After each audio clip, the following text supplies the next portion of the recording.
Hi, I'm here to talk to you about the characters that you're going to meet in the book, The Wanderers. I think you're really going to enjoy these 6 kids. We have 4 boys and 2 girls who go on these amazing adventures. And one of the things that will help you to understand the way they're acting and the things they say and do is to understand a little bit about the characters themselves. The first one is Pavel. Pavel is kind of a science geek. He loves physics. He loves medicine. He's tall and skinny. He's a blonde kid.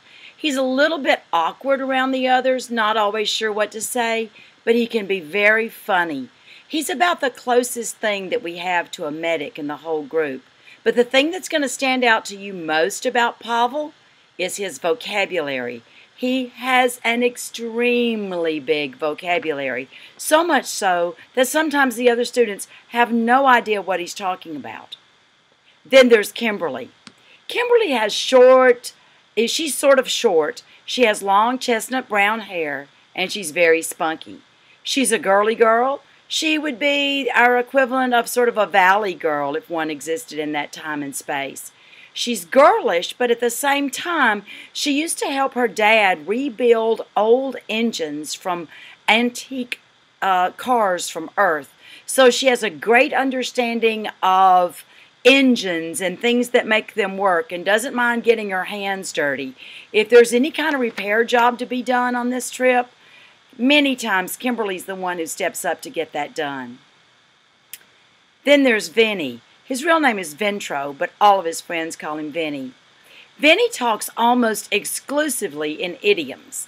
In other words, he uses phrases and sayings to try to get meaning across. Sometimes the kids understand what he's talking about, sometimes they don't, but most of them always make sense. He's very small for his age, and he is very likable. Everybody there likes Venny. He's sort of the jokester in the group. He doesn't take anything too seriously, and he is a very valuable member of the team. Then there's Esme. Esme is the other girl. Esme is rather tall. She has sort of dishwater blonde colored hair, and she's so shy that her hair hangs over her face a lot. Many times all you see of Esme is one eye peeking out from behind her bangs. She's always writing in a journal. She doesn't want anybody to see what's in her journal or to know what it's about. She's a great listener. She's very intuitive. You would think that she would be too shy and too quiet to make much of a difference on the team, but it turns out that she can be very strong. She's very smart, and she has some leadership qualities that get them out of quite a few tough places. She's always got a calm head about her. Then there's Ratchet. Ratchet is the smallest boy in the class, except for Venny. He's a little bit smaller than Ratchet. He is always moving. Ratchet is our little hyperactive kid. If he's sitting in a chair, he's sitting up on his heels. He's practically bouncing through everything that goes on. And one of the great talents that Ratchet brings is he's a gadget maker. He loves to set booby traps. He loves to take things apart, put them back again. He likes to make things out of spare parts, contraptions, and different types of equipment that they need throughout their journey. Then the biggest kid in the class is Burl. Burl is what you might consider a great big football linebacker-sized guy. He has massive strength, a big barrel chest, and broad shoulders. And he's also got a very big heart. One of the things that you'll find from Burl is that he's extremely kind and that he's very, very protective of all of those around him. And it turns out that there are many instances where Burl may be your favorite character in that particular episode. The other characters, there is a teacher who you don't really ever know much about. Her name is Miss Fairweather.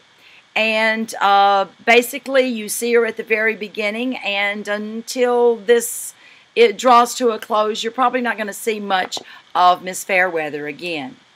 The principal is Mr. Martin. He's very business. He's very businesslike, he's very strict, he's very stern. And the main thing you'll know about him is he just really doesn't want to have to deal with these kids. And that's why he sends them off in the care of the Omicron. Now, Omicron is actually an edubot.